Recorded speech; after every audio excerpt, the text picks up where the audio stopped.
On this week's show, the Flames overcome a slow start and a lengthy weather delay to stay perfect. We'll relive the late night and go in the fire with CJ Bazile. Plus, the powerful story of Flames safety Eli Auguste. And we'll take you into the Players Lounge. It's all ahead on this Flames Central.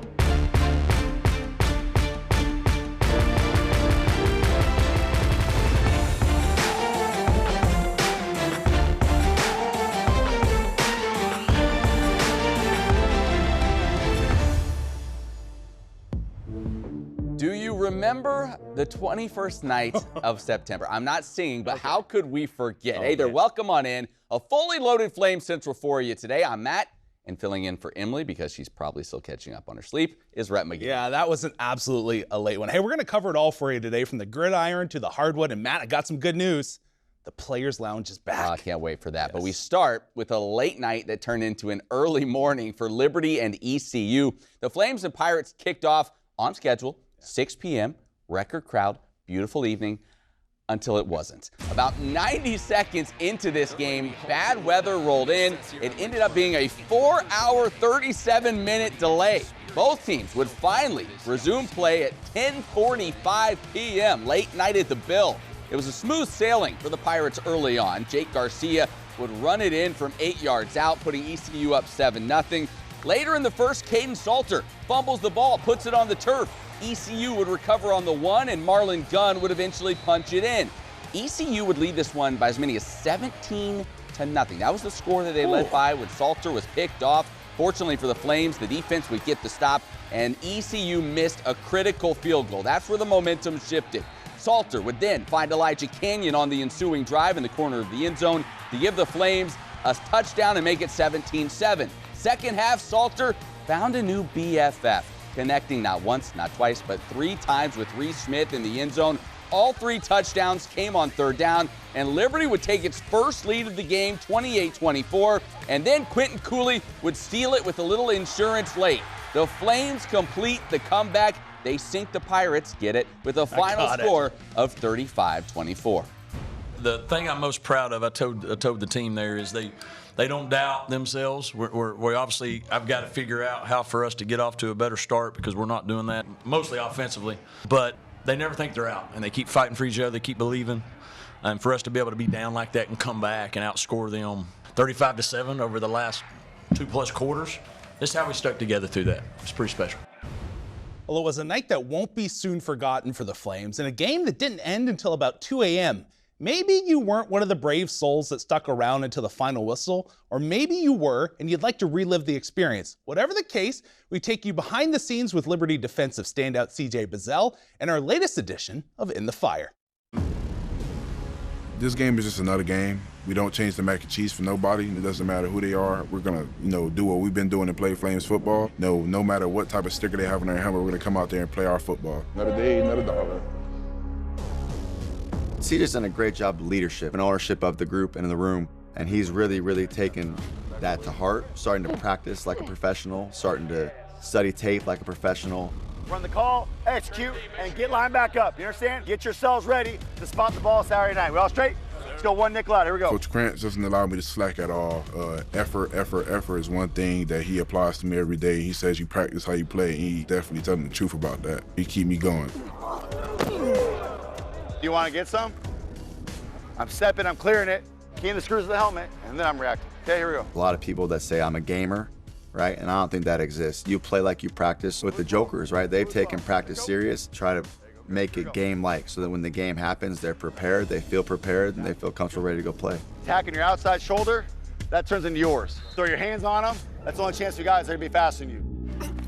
I'm in the film room a lot with Coach Wu. That's our assistant within the Joker room. He helps me a lot. So the main thing that we'll watch today, obviously we'll watch his pass rush losses. Speed's gonna be the biggest thing that we're gonna look at, but the hardest part for run pass indicator for us this week is over 50% of their plays are RPOs. So we're gonna get the same sets and looks coming out of his stances regardless. So let's watch some of his stuff from this year first. They go fast, man. They go tempo, they go speed, okay? So they're hoping that we don't see these indicators, right? They're hoping that we don't notice the difference between him inside shoulder, outside shoulder, that tackle, especially for us in the box, understanding where everything's going. Like, he doesn't like the fight being brought to him. But the second you get him on his heels, right? Boom, boom, he's on his heel. Now he feels out of control, and then he panics. I believe I need to see my guy, watch how he steps, watch what he do. I like to be one step ahead. I believe it allows you to play faster. You want to watch anything else? No, I'm good. We'll affect the game with pressures and hits just as much as we will sacks because of the errant throws, right? He leads the country in picks for a reason. Tonight, we play Liberty football for 4 quarters. It is here, it is now, and it's time. You keep striking, you keep your composure, you keep believing, you keep pulling for each other. But let's keep playing, let's keep fighting. Let's take the fight to them for however long it takes, and you keep fighting, and we're not letting off the gas. You understand? And now we're going to get, this looks like we may get a weather delay. We will. The players are heading to the locker room. This kind of takes a little air out of the balloon here at the beginning of this ball game, as this will be the second weather delay that Liberty has experienced so far on this young season.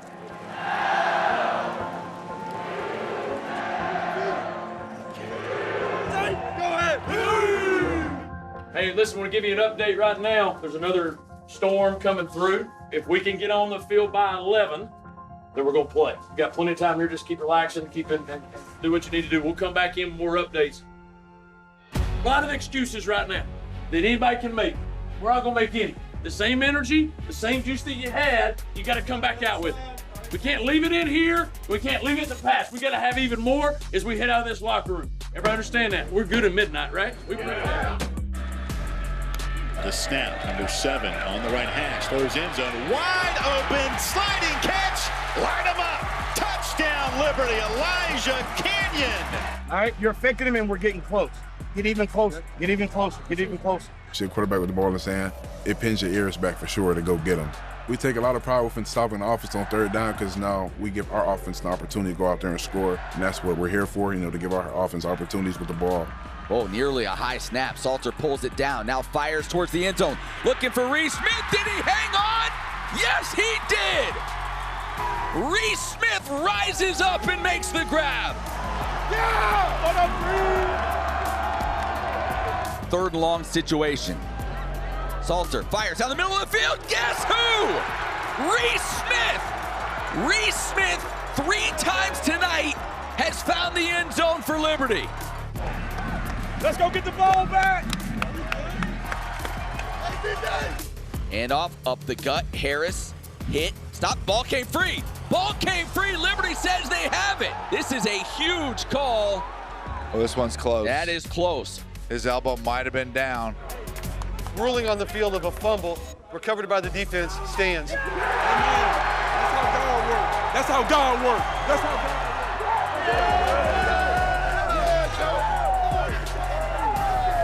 Come on, LU, get your dang mind right. 2:34 to go, 4th and 2. Liberty lining up to go for it.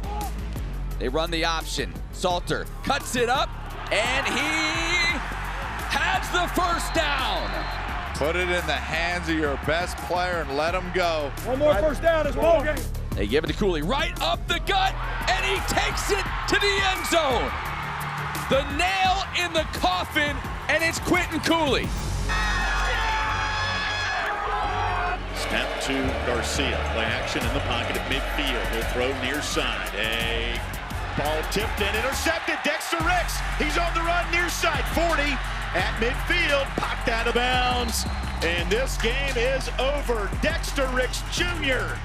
seals it for Liberty. Let's go. Hey, look, man. We got Big Swag. We got Brent, we got Larry, man. Joking Nation, baby, we do it all. Swiss Army knife, baby. Let's go with the defense. Let's go with the defense right here.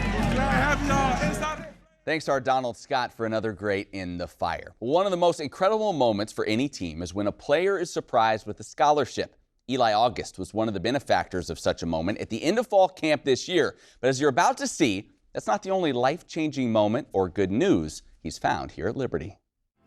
Eli, take us through the other day when at practice when you were put out there and able to earn a scholarship. Just what was that day like, that moment like for you? Felt like kind of like a dream come true. But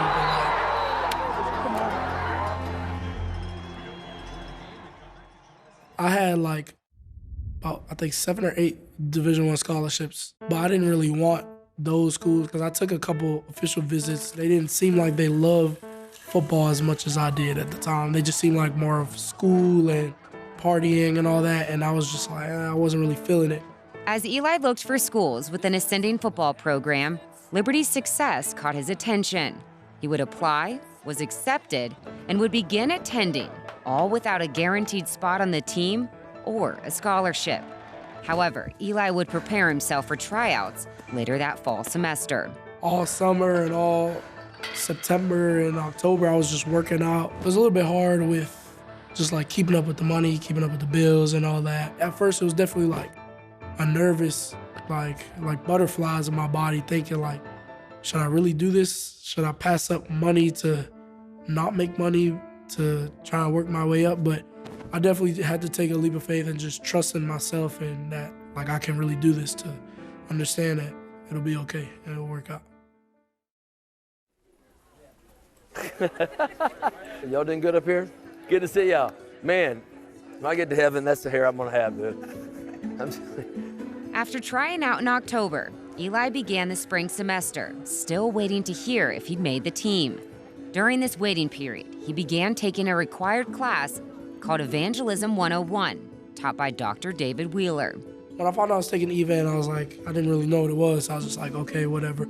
So I would go to EVAN and I would always show up late, and I'm just like, with my hood on, not really wanting to go in. And Dr. Wheeler used to always tell me like smile, put a smile on your face. And he would always like shake my hand when I'd come in and just ask me how my day's going. Ever since then, I would like wait after class to just talk to him. And then he would always like have to talk to a bunch of kids, but I was always wanted to be like the last person to talk to. We would talk after class, and I'd get there, walk around and just touch base with him. And Eli would walk with me when I would go to my next class, or he'd walk with me, sometimes all the way back up to my office.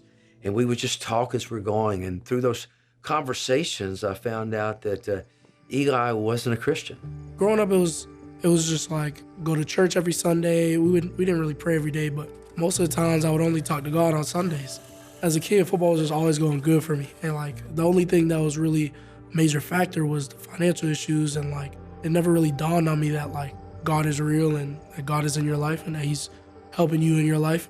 During their walks, Dr. Wheeler would continue to pour into Eli and learn more about his story, until one day, the conversation led to a life-changing decision. And so sitting in my office that day, I walked through the gospel and just said, Eli, are you ready to surrender your life to Christ? I'm not talking about getting religion. I'm not talking about just improving your life.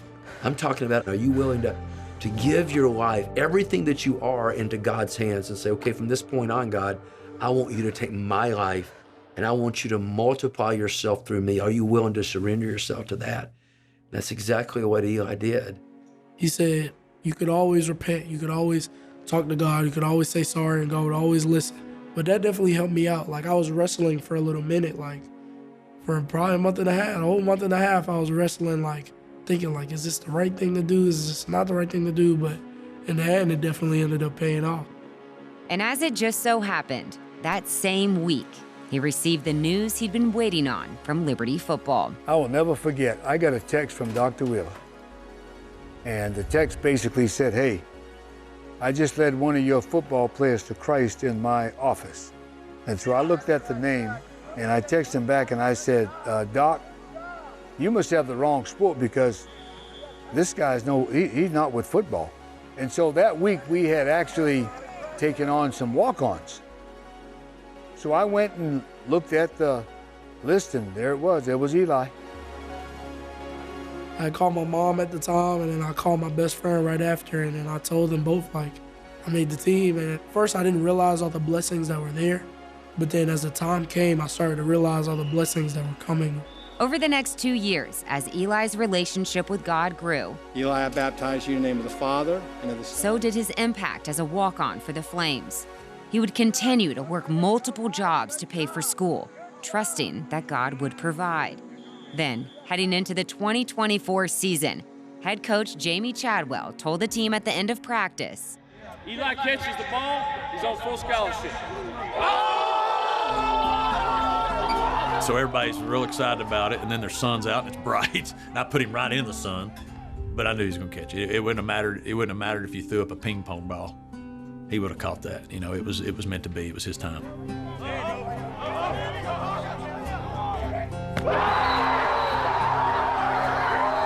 And the majority of the guys, when he caught it, man, he ran towards the other end zone, and they've seen it. They've seen the work he's putting in. They see every day what he shows up and does.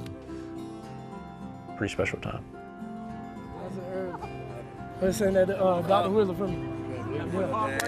It was a powerful thing to watch him do. It's always a powerful thing to watch someone come to Christ. But I know God's going to do great things through Eli's life. Thanks to Josh Quigg for producing that story. Hey, let's stay on the gridiron and turn to the NFL, where a couple of former Flames had a big impact this past week. Let's begin with Demario Douglas, whose Patriots lost to the Jets last Thursday, but he did all that he could. A team-high 7 receptions for 69 yards, as well as a 9-yard run.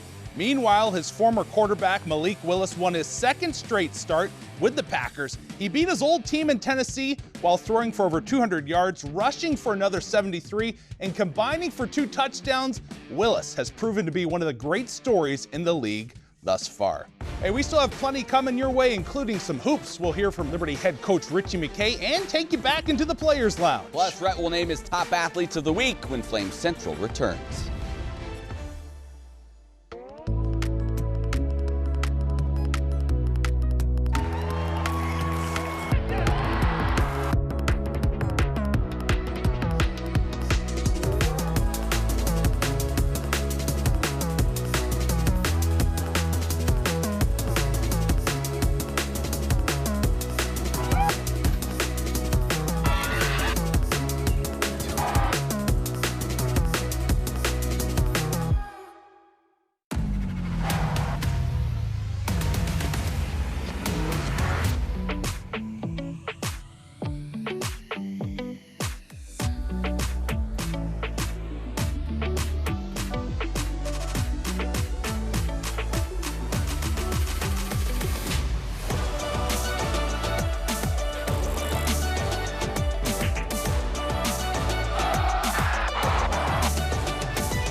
So you're looking for a university that has anything you could possibly need. Anything?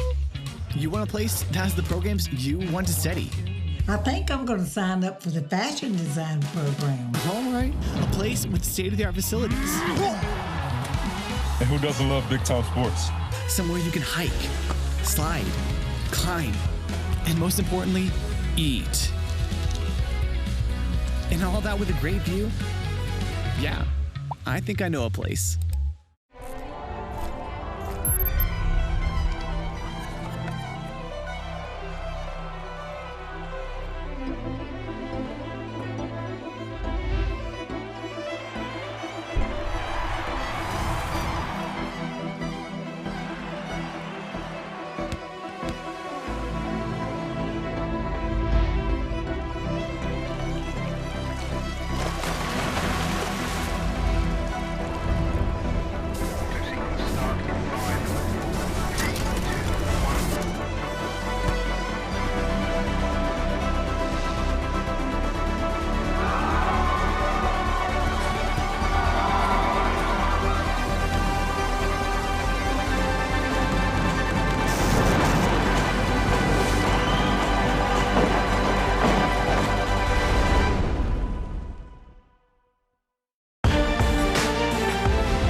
Hey there, friends. Welcome back to Flames Central. You know, it always seems odd to talk about basketball season in September, but the truth is, it's going to be here before we know it. The Flames tip off their season on November 4th, and this team's going to look much, much different than last year's. Head coach Richie McKay made it a priority this offseason to add more length. size and athleticism to his team in order to be more competitive in Conference USA, and he succeeded, bringing in 7 new talented players.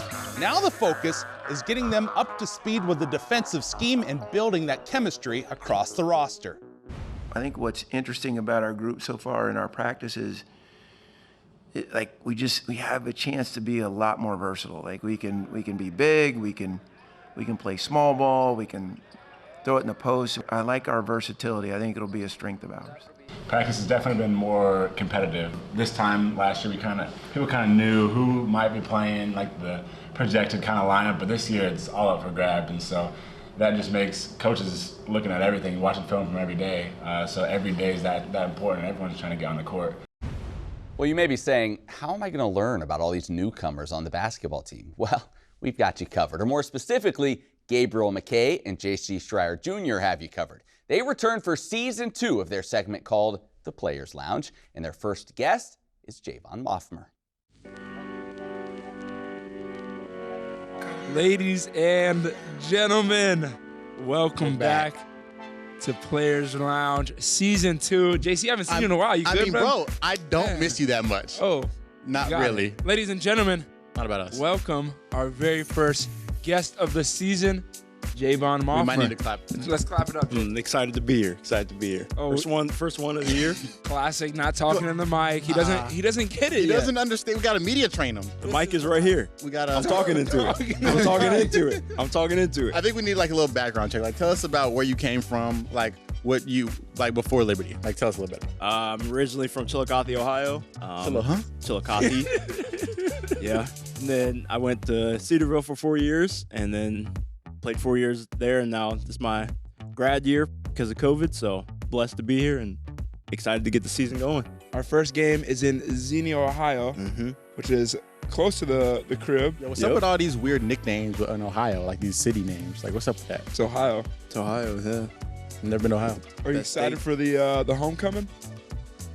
I'm excited. I know everybody from Cedarville has been asking me about it, so they're all excited, so get ready to see half of Cedarville and Chillicothe there. So you're going to need all of our tickets. Yeah, basically. You've been here now for a little bit. You've got a good understanding of how things go. Number one, I need your favorite spot to eat in Lynchburg. All right, and then number two, you gotten to see the team from a different perspective, the outside team. Give me your top 3 guys best dressed on the team. Oh, he know the answer to this question. Sure so my favorite place to eat in Lynchburg right now, I don't know. I had County Smoke. Yeah, County Smoke. Ladies and gentlemen, County Smoke. Go get it. Definitely County Smoke. On top. Really good. And then best dressed, I'm gonna have to go first with G. Oh, there we go. First G. There we go. And then that is the second best dressed. That's a tough one. Second best, I might have to go with either Brett or, CP be putting on some fits too. No, CP do be putting on some fits. They're in a fight between second. I like right that. there. Jayvon, I like that. Are we going from bottom to the top? No, we're going top to bottom. Top bottom, JC. Top bottom. This is incredible. JC, and then you got bottom. CP and Brett. Yeah. And this is the worst list you could have made. I've seen Caden put on some fits sometimes, Oh, but wow. he might be competing with JC, so we'll see about that. I guess I could put JC in third. Are we serious? Are you serious? I guess I could put JC in third. Okay, well, we're just going to get off that topic because that was the worst list you could have possibly made, actually. I got another question for you. So, we're roommates. I don't know if me and Jayvon live together. And so I want you to tell the people, the best thing about living with me and the worst thing about living with me. Okay, the best thing. You were my roommate at one point, too. Oh, that's right. Exactly. And you enjoyed it. I'm sorry. All right, the best thing about living with you is definitely Dior. So it's nothing had to do with me. It's just my dog. Just Dior. Got it. No dog. problem. You know, can't go wrong with having a dog. Sure. And then the worst thing, The messiness, hard choice. The smell, the stink, the funk. G. Yo. My bad. Go ahead. All that's downstairs. So I don't know what goes on down there. I don't know about the stench or anything, but no stink. Smell good. A breeze. Shoot, the worst thing. I don't even know. They're in. There's no worst thing. There's no worst thing. Because, there's no worst thing. You know what I mean? Take that. I'm a clean guy. Send them off, Jayvon. What do you want to tell Flames Nation? Go Flames. Go Flames. Go Flames. Go Flames. Thanks, guys, for tuning in. See you soon. And this is your best host, ending it off. And this is your favorite host, ending They it don't off. like you, J.C. Shire. G. McKay, Jayvon Maughmer. Come check us out. Well, a lot more to come from the Players Lounge in the future. All right, time for Warm, Hot, and Fuego, top player moment from the past week in Liberty Athletics. Rhett, what do we got this week? All right, we're doing hometowns. We've got some new people on the show this week. I'm excited for that. Avery Paulson, women's soccer team. Big week for her as she scored a goal and assist in the conference opener. But she's from Roswell, Georgia, okay? And they have the Keep It Beautiful duck race. They put a bunch of rubber duckies in the stream. All the proceeds go to like in the community. Beautification. Exactly. Yes, so it's kind of a fun thing. I kind of want it. It's coming up here in October. So if you want to take a trip down, make your plans now. Yeah, a little Verbo action if you want. Fourth in points on the team. She scored in the 62nd minute. This is a Liberty Flames team that just continues to roll, and she's fourth in points with this group and a big part of it all. And man, it's just, they've been so much fun to watch. And again, Lang's got them rolling. Yeah, he sure does. All right, from warm, we go to hot. All right, hot. Allie Zealand, hometown girl from Forest, Virginia. I was trying to think, what do you want to do in the Forest area? Hey, Peaks of Otter. There you go. There you go. I was thinking Joe Beans, but yeah, that works too. Yeah, right. That's a close second. Get the Joe Beans, go to the Peaks. But I was going to say, if you're coming in for like a midweek mayhem, just maybe stay around a couple extra days. The foliage is going to be great by that time of year. Foliage fans. Yes, exactly. So Allie Zealand, let's get to what she did. 7th in the 5K at the Adidas Cross Country Challenge. I feel like the Zealands are just built different. This is a different breed of person, and she is just rocking it. Fifth athlete in Liberty history to run a sub-17. She is going to be as a freshman. Yes. Finally, Rhett, in Fuego this week is who? It's Reese Smith. Let me get to this quickly here. Danville, Kentucky, fourth best place to retire. They have the Danville Picklers, little pickleball people going on. Okay, right up my alley. I called him out. I said this guy could be, like a breakout candidate. He had his breakout game, 3 touchdowns. Sitting at 5'10", I didn't expect him to be a red zone target, but hey. Sure enough, he climbed the ladder on that first one. Good for him. Good for him. Good for this Liberty offense. Yes. Brett, appreciate it as always. Hey, still to come, things are tightening up in the Flames Fantasy League. We'll explain when Flames Central returns. Tucked away in the Blue Ridge Mountains of Lynchburg, Virginia, you'll find us, Liberty University. Here, we pursue excellence in all of our academic endeavors, from anywhere. We fight for victory in our athletic programs and fan the flames with a mighty roar. We equip students with a Christ-centered perspective that changes lives. We are creators, problem solvers, and world changers. But above all of this, we are champions for Christ.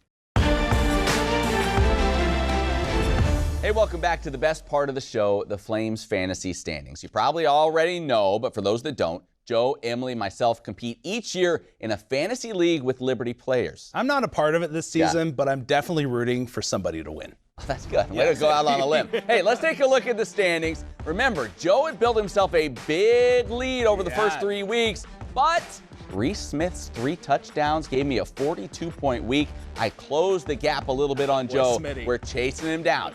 Still a long way to go. Long way to go. Hey, if you like listening to entertaining Liberty talk, just all around a good time, check out the Flames Central podcast, a new episode each Monday. And the website as well, libertyflamecentral.com. For Rhett, I'm Matt. Thanks so much for watching. We'll see you right back here next time.